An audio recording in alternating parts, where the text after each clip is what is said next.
गोलू कई सालों से अपने गांव में पानी पूरी का ठेला लगा रहा था। जो कोई एक बार उसके हाथ की बनी पानी पूरी खा लेता, वो उसके पास बार बार पानी पूरी खाने आता था। गोलू खुश था। वो बड़े ही प्यार से सबके लिए पानी पूरी बनाता था। अजी सुनो ना, चलो ना मेले में घूम कर आते हैं। कितने दिन हो गए हमें साथ में बाहर निकले। नहीं लता, देख तो रही हो कितना काम बाकी है अभी। पानी बनाना है, फिर पूरियां भी तो तलनी है। ओफो, ये सब तो रोज ही करते हो। एक दिन अगर आपका पानी पूरी का ठेला नहीं लगेगा तो लोग भूखे मर जाएंगे क्या। बताओ, कहते हैं औरतों को पानी पूरी से बहुत प्यार होता है। तुम अकेली हो जो पानी पूरी से इतना चिढ़ती हो। क्यों ना चिढ़ू। तुम ही बताओ, सुबह शाम बस पानी पूरी बनाने और बेचने में ही लगे रहते हो। मेरी तरफ जरा भी ध्यान नहीं देते। कितने दिनों से कह रही हूँ कि मेला घुमा लाओ, लेकिन तुम हो कि सुनते ही नहीं हो। पता है मेला कल खत्म भी हो जाएगा। अच्छा भगवान, अब नाराज मत हो। चलो घुमा लाता हूं, पर वादा करो वापस आने के बाद मेरी मदद करोगी पानी पूरी बनाने में। हाँ हाँ कर दूंगी, बस अभी जल्दी चलो। गोलू अपनी पत्नी लता को लेकर मेले में चला जाता है। वो मेला हर साल गांव के बड़े मैदान में लगता था, जहां दूर दूर से आकर लोग अपनी दुकानें लगाते थे। गोलू भी मेले में अपना पानीपुरी का ठेला लगाना चाहता था, लेकिन इसके लिए जो किराया जाता था वो दे पाना गोलू के बस से बाहर था। मेले में पहुंचकर लता अपने लिए खरीदारी करने लगती है, लेकिन गोलू की नजर एक चाट की दुकान पर टिक जाती है। उस चाट की दुकान पर बहुत भीड़ लगी हुई थी। वो लता से कहता है, लता, पानी पूरी खाओगी क्या? क्या यहां भी पानी पूरी? मुझे नहीं खानी। अच्छा ठीक है, तुम्हें अपने लिए जो खरीदना है खरीद लो, मैं बस अभी आता हूं। इतना कहकर गोलू उस चाट की दुकान पर जाता है। वो देखता है कि वहां चाट लेने के लिए पहले पैसे देकर टोकन खरीदना था। वो टोकन लेने के लिए लंबी लाइन में लग गया। कुछ देर बाद उसका नंबर आया तो उसने 10 रुपए का नोट आगे बढ़ाते हुए कहा, भैया, एक प्लेट पानी पूरी। इसमें तो एक ही गोलगप्पा आएगा भाई, 50 की प्लेट है। क्या कहा? 50 की? क्या लूट मचा रखी है भाई, पानी पूरी ही तो है। ये कोई ऐसी वैसी पानी पूरी नहीं है, दिल्ली का मशहूर ब्रांड है हमारा। हैं? पानी पूरी में भी कोई ब्रांड होता है क्या? अरे जैसे सब बनाते हैं वैसे ही तो बनाते होंगे ना। खुद ही देख लो, पानी के कितने सारे फ्लेवर हैं, और सबसे बड़ी बात, हाइजीन का बहुत ख्याल रखा जाता है यहाँ। ये सड़क वालों की तरह नहीं कि किसी भी पानी में बना दिया, किसी भी तेल में तल दिया। आरओ का शुद्ध पानी इस्तेमाल करते हैं हम, और देसी घी में तली जाती हैं हमारी पूरियां। तुम्हें पता है, बड़े बड़े सेलिब्रिटीज आकर खाते हैं दिल्ली में हमारी पानी पूरी। तो भैया, ये तो बताओ कि दिल्ली छोड़कर यहाँ गांव में क्या कर रहे हो? हम खुद नहीं आए, हमें मेले के आयोजनकर्ताओं ने बुलाया है, ताकि गांव के लोगों को भी हमारी खास चाट चखने का मौका मिल सके। चलो अब और टाइम बर्बाद मत करो, पानी पूरी खानी है तो निकालो 50 का पत्ता, वरना रास्ता नापो। हाँ हाँ, रुको, देता हूं पैसे। मैं भी तो देखूं, ऐसा क्या खास है तुम्हारी पानी पूरी में? गोलू 50 रुपए देकर एक प्लेट पानी पूरी खरीद लेता है और फिर उसे खाने लगता है। ठीक सी ही है, उतनी खास तो नहीं जितनी कि ये बोल रहा था। ये देखो, मुझे एक प्लेट के 10 रुपए देने में इन गांव वालों को कितनी आफत पड़ती है, और यहां लाइन लगाकर लूटने को तैयार खड़े हैं। गोलू ये सब सोच ही रहा था कि तभी लता उसके पास आती है और गुस्से से कहती है, ये क्या, घर में पानी पूरी कम है क्या जो यहाँ इतनी महंगी पानी पूरी खा रहे हो। लता, वो मैं देखना चाहता था कि इसकी पानी पूरी में ऐसा है क्या जो इतनी महंगी होने के बाद भी लोग यहां लाइन लगाकर खड़े हैं? कुछ खास नहीं है, बस नाम बड़ा है। लोग यहाँ एक प्लेट खाएंगे और पूरे साल बड़ी शान से बताएंगे कि दिल्ली वालों की पानी पूरी खाई थी उन्होंने मेले में। अच्छा, ऐसा है क्या? हाँ, ऐसा ही है। चलो अब घर चलते हैं। मुझे जो चाहिए था मैंने सब खरीद लिया, और घर चलकर तुम्हारी पानी पूरियां भी तो बनवानी है। अरे हाँ, चलो चलो जल्दी चलते हैं। गोलू और लता घर वापस आ जाते हैं। उन्हें लौटने में काफी देर हो गई थी, इसलिए उस दिन गोलू ने शाम के वक्त पानी पूरी का ठेला नहीं लगाया। रात हो गई थी, लेकिन गोलू की आंखों से नींद गायब थी। क्या हो गया जी, सोते क्यों नहीं? लता, मैं सोच रहा हूं कि कब तक ऐसे ही 10 रुपए की एक प्लेट बेचता रहूंगा मैं। इससे आगे कुछ तो सोचना ही होगा। तो 15 रुपए की प्लेट कर दो। नहीं, इससे भी काम नहीं चलेगा। अगर गांव के लोग 50 रुपए की एक प्लेट खरीद कर खा सकते हैं, तो फिर क्यों ना मैं भी कुछ ऐसा करूं जिससे लोग मुझे भी वही दाम देने लगें। हैं? लेकिन ऐसा क्या करोगे जी? तू बस देखती जा लता, क्या करता हूं मैं। गोलू अगले ही दिन अपना सारा सामान बांधकर कहीं जाने की तैयारी करने लगता है। ये देखकर लता उससे पूछती है, अरे कहाँ जा रहे हो सुबह सुबह? ठेला नहीं लगाना क्या? नहीं, अब से कुछ दिनों तक ठेला नहीं लगेगा। मैं ताऊजी के पास जा रहा हूं कुछ दिनों के लिए। हैं? पर यूं अचानक? कुछ हुआ है क्या? कुछ नहीं हुआ, बस तुझसे कोई मेरे बारे में पूछे तो बोलना कि मैं दिल्ली गया हूं पानी पूरी बनाना सीखने, समझी? लता गोलू का इशारा समझ गई थी। गोलू कुछ दिनों के लिए अपने रिश्तेदारों के घर चला जाता है। फिर कुछ दिनों के बाद, आइए आइए, दिल्ली वालों की मशहूर पानी पूरी खाइए। वो पानी पूरी जो बड़े बड़े लोग खाते हैं, आप भी खाइए और बड़े आदमी बन जाइए। खट्टा पानी, मीठा पानी, सौंफ वाला पानी, जीरे वाला पानी, खांसी है तो अदरक वाला पानी, सब मिलेगा यहां। गोलू ने अपने ठेले को बिल्कुल बदल दिया था। मेले में जो उसने चाट की बड़ी दुकान देखी थी, ठीक उसी की तर्ज पर उसने अपने ठेले को तैयार किया था। इसके अलावा गोलू ने पानी पूरी का रेट भी बढ़ा दिया। 10 रुपए प्लेट से सीधे 50 रुपए प्लेट। अरे गोलू, कहाँ थे भैया? इतने दिनों से तरस गए तुम्हारी पानी पूरी के लिए। और ये तो बताओ, ये क्या ताम झाम लगा लिए हो और पैसे क्यों बढ़ा दिया? 10 से 15 करते, 20 करते तो समझ में भी आता, सीधे 50 रुपए। क्या चाह रहे हो भैया? बस आप लोगों को बढ़िया पानी पूरी खिलाना चाह रहा हूं, और क्या। अरे पर तुम्हारी पानी पूरी तो पहले भी बहुत बढ़िया थी, फिर इस सब की क्या जरूरत थी? जरूरत थी काका, गांव है तो क्या हुआ, यहां के लोगों को भी शहरों की तरह बढ़िया खाने का पूरा हक है। अब दिल्ली वालों की चाट का नाम तो सुना ही होगा आपने। अरे वही जिनकी मेले में बड़ी सी दुकान लगी थी इस बार। हाँ हाँ, खाए थे हम वहां। बस उन्हीं से सीख कर आया हूं मैं। दिल्ली जाकर बड़ी मिन्नतें की, पैसा भी खिलाया, तब जाकर मुझे सिखाया उन्होंने अपना पानी पूरी बनाने का तरीका। और फिर ठीक वैसे ही बनाई है ये पानी पूरी आपके लिए। अब सिर्फ मेले में ही क्यों, पूरे साल खाओ दिल्ली वालों की मशहूर पानी पूरी। बताओ काका, कौन सा पानी लोगे? हाँ, ऐसा करो, मुझे तो अपना पुराना वाला ही लगा दो।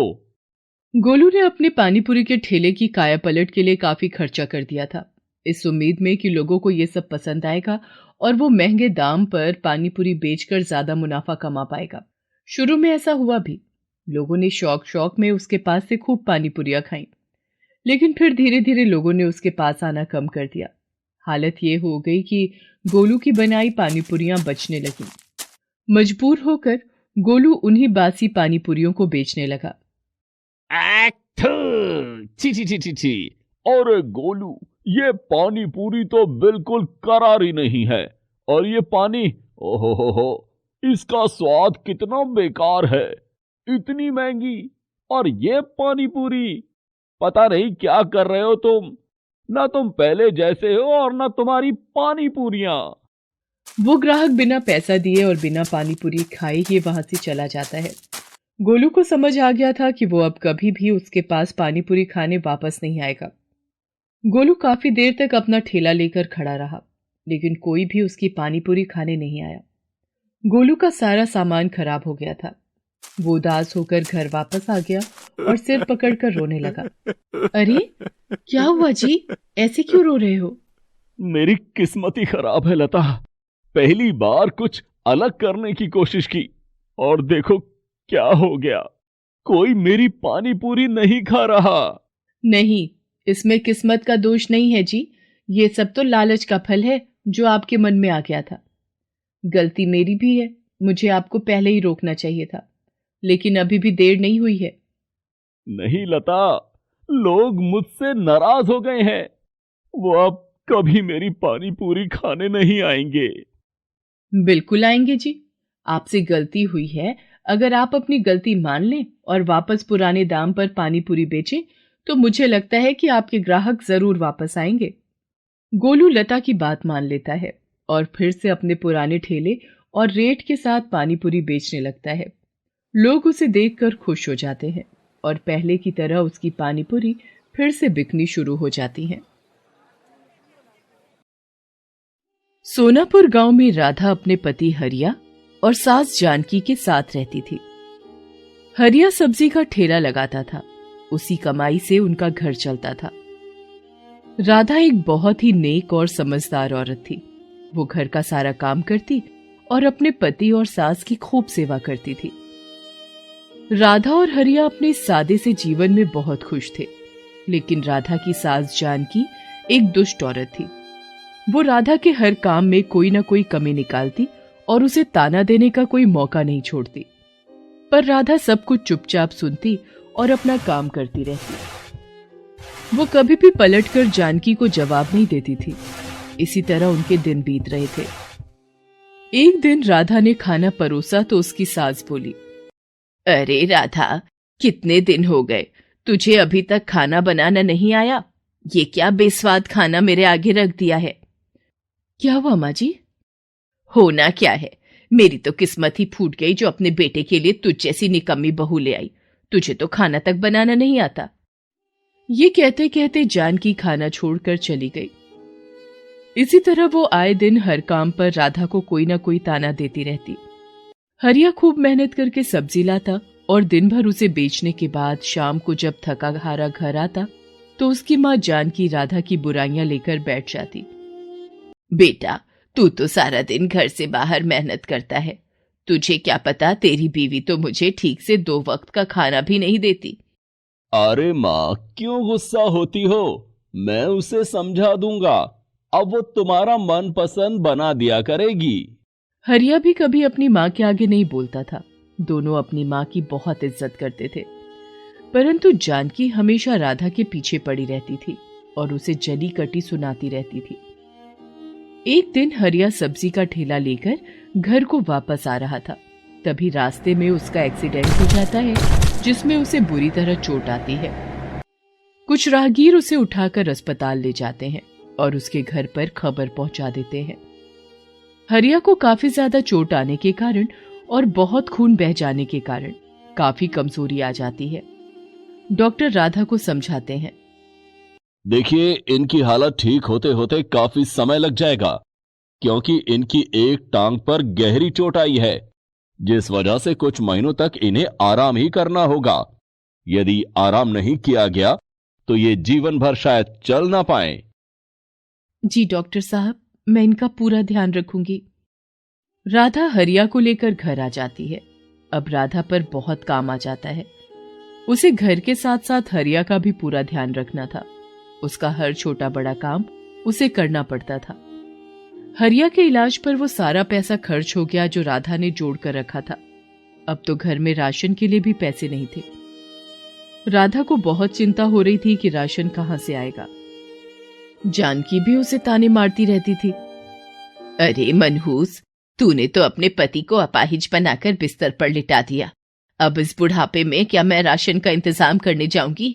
तू तो जवान है, कुछ काम क्यों नहीं करती? राधा जानकी की ऐसी बातें सुनकर बहुत दुखी और चिंतित होती थी। वो कुछ काम नहीं जानती थी जिससे कि पैसा कमाया जा सके। हे भगवान, ये कैसी परीक्षा की घड़ी में तूने मुझे डाल दिया है। अब मैं घर को संभालूं या कमाने के लिए बाहर जाऊं? मैंने तो कभी कोई काम किया नहीं। भगवान आप ही मेरी मदद करें। राधा स्वभाव की बहुत अच्छी थी। इसी कारण पड़ोस के लोगों ने उसकी काफी मदद की, जिससे कि अब तक उसका गुजारा चल रहा था। परंतु अब केवल 2 दिन का ही राशन बचा था। राधा चिंतित हो रही थी और घर के बाहर मुंडेर पर गहरी सोच में बैठी थी। तभी वहां एक साधु बाबा आते हैं। बेटी, क्या इस भूखे साधु को कुछ खाने को मिलेगा? राधा सोच में पड़ जाती है कि उसके पास तो अपने खाने के भी लाले पड़े हैं और ऐसे समय में इस साधु बाबा को क्या खिलाए। परंतु राधा स्वभाव की बहुत अच्छी थी, जिस कारण वे उन्हें मना नहीं कर सकी। उसने सोचा उसके हिस्से का जो रूखा सूखा पड़ा है वो वही बाबा को दे देती है। आप यहां बैठिए बाबा, इस गरीब के घर में जो रूखा सूखा है वही ग्रहण करें। ये कहते हुए राधा थाली में भोजन परोस लाती है और साधु बाबा के आगे रख देती है। बेटी, मैं तुम्हारे चेहरे पर चिंता देख रहा हूं। मुझे बताओ, तुम्हें क्या कष्ट है? नहीं बाबा, कुछ नहीं। परंतु बाबा के बार बार पूछने पर राधा उन्हें अपनी सारी परेशानी बता देती है। मैं जानता हूं कि तुम बहुत परेशानी में हो, फिर भी तुमने मुझे भोजन खिलाया।